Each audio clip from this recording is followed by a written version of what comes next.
And that Medicaid discussion could potentially have a big impact right here in Nevada. Ariana Bennett joins us now live with a closer look at that. Ari? Well, you may remember that Nevada was one of the states that opted to expand Medicaid under the Affordable Care Act. Now, that meant that more than 250,000 more low-income Nevadans could get on Medicaid, paid for in full by the federal government. Now, the version of the American Health Care Act that the House just passed would actually limit the amount the federal government would pay for that. So if the state couldn't shoulder those costs, some patients on Medicaid could lose their benefits.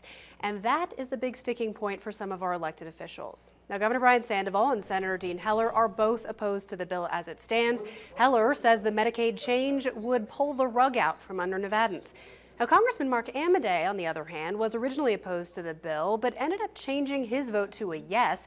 We spoke with him about that decision this afternoon, and he says once he got a better look at the bill, it made sense. Is this bill perfect? No.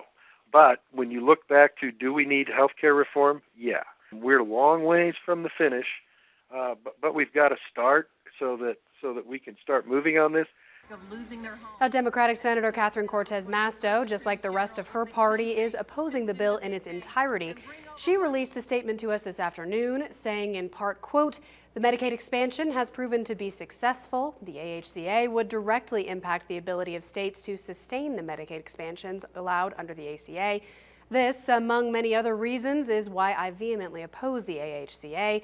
I refuse to sacrifice hundreds of thousands of Nevadans' well-being to satisfy the demands of special interests," end quote.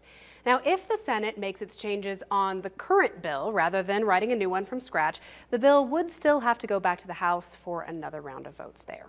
Covering the story live, Ariana Bennett, Channel 2 News.